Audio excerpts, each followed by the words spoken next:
remote Arnhem Land, the Mimal Rangers are on the front line of fighting bushfires, which are becoming more frequent due to climate warming and drought. It destroys half of the area's habitat for the animals. The Rangers carry out these controlled burns in the early dry season to help prevent the spread of wildfires in the late dry and the release of millions of tonnes of carbon into the atmosphere. Our government recognises that and measures that, and everyone values that, and they pay for that service. 27 top-end ranger groups earn $16 million, preventing more than 1 million tonnes of emissions each year, and selling that as carbon credits to the federal government and big companies. But the Rangers are accusing the federal government of keeping the price of carbon credits low by not requiring polluters to offset more emissions. There doesn't seem to be any clear policy mechanisms being put in place to drive it up. They've received a price under the Emissions Reduction Fund, which has clearly encouraged them to get on with these projects. The Commonwealth requires big greenhouse polluters to limit or offset some of their emissions increases. But scientists studying the effect of climate change in the top end believe both the federal and territory governments aren't doing enough to reduce emissions. They're also accusing both governments of preparing to dramatically increase emissions with a new onshore gas industry. Well, it's frankly an appalling policy.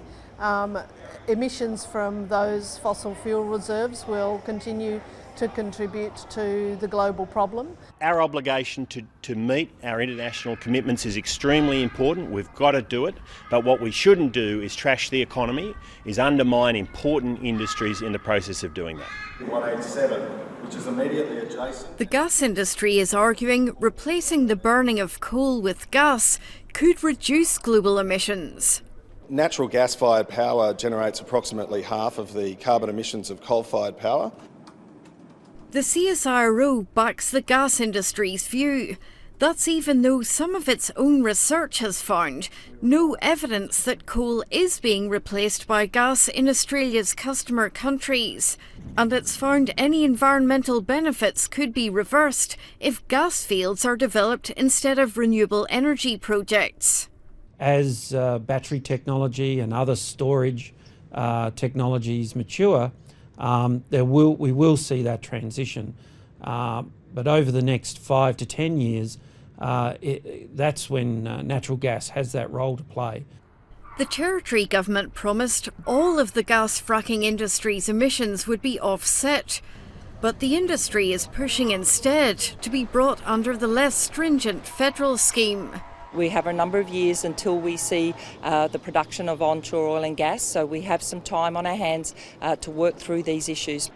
The Territory government is arguing it's reducing emissions by encouraging renewable projects, but the push to solar has been driven by private companies. We're doing it because it makes good environmental sense and makes good business sense. Darwin Airport generates a third of its own electricity from its solar farm, but its plan to build a large battery here and supply power into Darwin homes have been delayed by negotiations with the NT government-owned power company about the conditions for getting access to feed into the grid.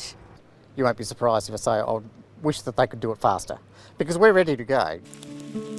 With governments adamant they're doing enough, those fighting climate change effects are expecting no respite.